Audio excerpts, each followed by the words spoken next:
Hello and welcome to my channel, Boo Snakes and More. Today we're going to be talking about the Amazon.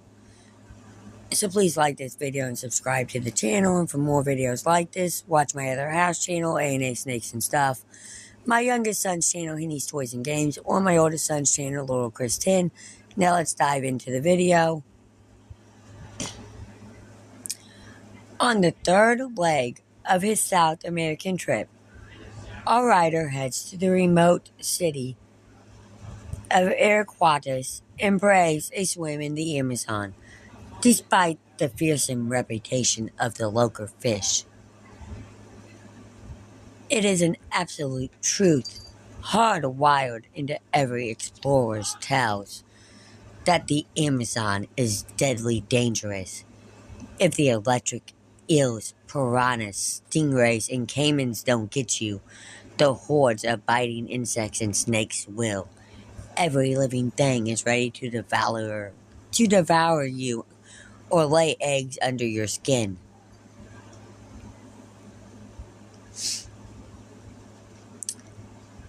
And in a world of water, swimming is particularly risky.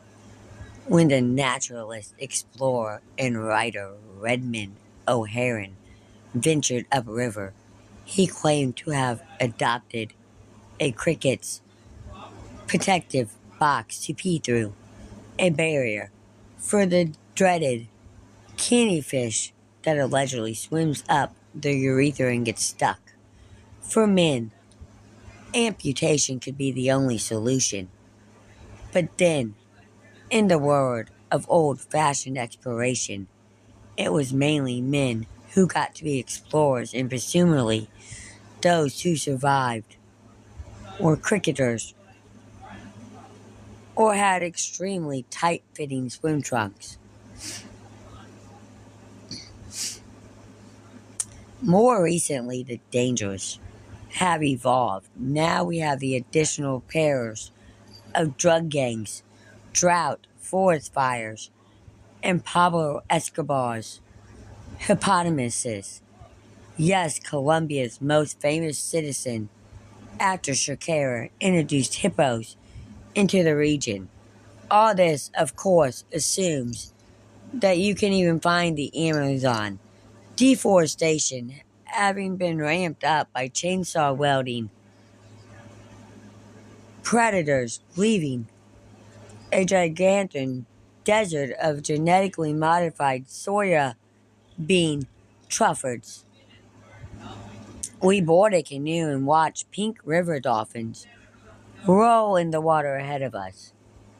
It is with some relief, then, that I stand on the river's banks and watch a flock of several thousand parrots cacker their way across the frothy foliage of primal jungle that lines the far side. We are about 30 miles, 50 kilometers upstream from Iraquatas, the main city of the Peruvian Amazon. I started my journey downriver in the mountains of Bolivia, tracked down past the headwaters of the Appomattox and Malian rivers, then took a short flight into Iraquatas, a city of nearly 500,000 people that has no road connection to the outside world. From here, I will travel on various boats to Belém, Brazil, at the mouth of the Amazon. We board a canoe and watch pink river dolphins roll in the water ahead of us. On the banks, the prey to bird life is inconsistent. 5 types of kingfisher in the first 20 minutes, plus everything from Annie to zigzag heron. There are entire bird families I've never heard of. We reach our home for the next few days. The lovely Trasher's Pikutasama Lodge. That is a bird watcher's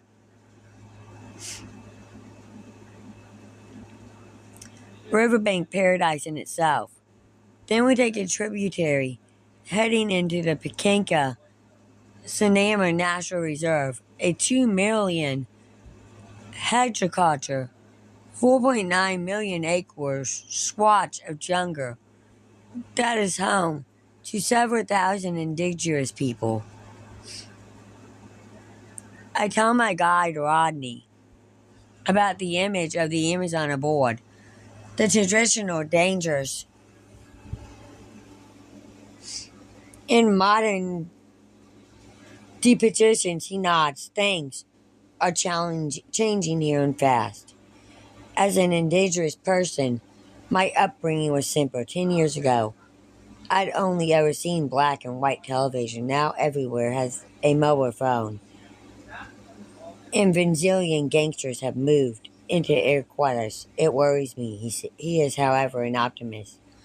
I'm going to show you some good things. Let's start with an anaconda. After a 2-hour journey upriver, we disembark and set off through the jungle. Rodney spots a tree rat gazing down from a hole in a rainforest giant. Then a female speckled caiman, staring impressively at us, her egg clutched under a nearby pile of leaf litter. However, these clear views are unusual. Mostly we glimpse parts of creatures. The draped shadows are disappearing kazoo birds, the red cape of a woodpecker, the face of a timid monkey, and then its bottom as it too disappears. We do not find even a small part of an anaconda. Back on the river, we pass a small village, and a man shouts from the bank, "Do you want to see an anaconda?" He's caught one in his fishing net and is about to release it, only 8 feet long.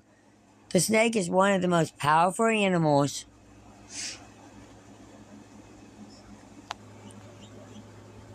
Back on the river, we pass a small village, and a man shouts from the bank, "Do you want to see an anaconda?" He's caught one in his fishing net and is about to release it, only 8 feet long. The snake is one of the most powerful animals I've ever seen. It constricts itself around the well-muscled fisherman's arm. He introduces himself, Alexander, and laughs as he wrestles himself free, leaving some boys to watch over the snake. Alexander shows us around. There's a fence around a turtle nest site in the center of the village. We used to take all the eggs to eat, he says, but then the turtles became rare. Now we protect the nest and only take 3 out of 10 eggs. With this compromise, the turtle population is increasing and the village gets a bit of income, selling surplus eggs in the market.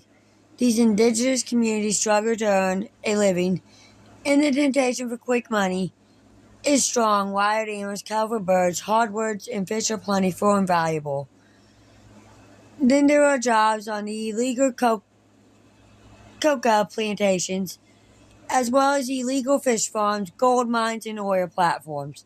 Some cabins are empty, the inhabitants gone to their quarters where they usually end up living, in Balatham, a vast slum on stilts that for much of the year stands in water. When I visit, it's dry and there's masses of plastic rubbish gathering, waiting for the Amazon to come and sweep it 2,300 miles to the ocean. One hopeful source of income is the superfood acacia, which grows naturally here. Previously, villagers simply fought a tree to reach the fruits,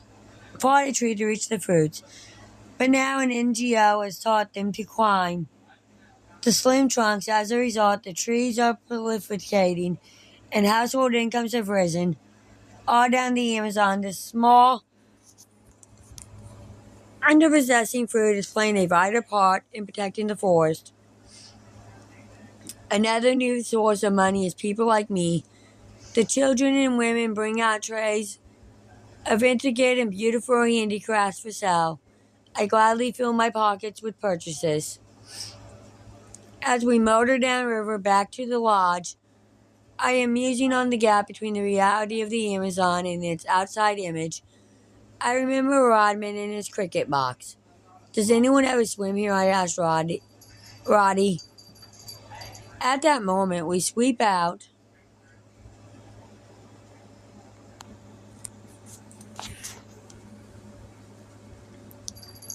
At that moment, we sweep out of the tributary into the main river, which must be about 250 meters, 820 feet wide. Flocks of egrets grab fish from the showers with impressive regularity. Islands of vegetation sail downstream at a good clip. The village children swim. I mean, across the Amazon. You want to try? Sure. I do not ask about the various deadly creatures. Rowdy does not try to dissuade me. I take that as approval. I start at the lodge jetty, watched by a suspicious osprey. After 20 minutes of strenuous backstroke, I glance back to see I have managed about 30 meters, at the same time being swept half a mile downstream. Roderick is drifting along behind me in the boat. The sun sets, I try harder and break through the main rush of current. From then on, it's a steady pull towards a distant mud bank, though I give a yelp of fright as my fingertips touch the rough hide of a giant caiman, only to realize it's an inanimate log. You okay, Knievo? Shouts Rodney. I thought I heard you scream. On the boat back to the lodge, Rodney tells me a horror story about electric eels. His friend died after taking a sting on the chest.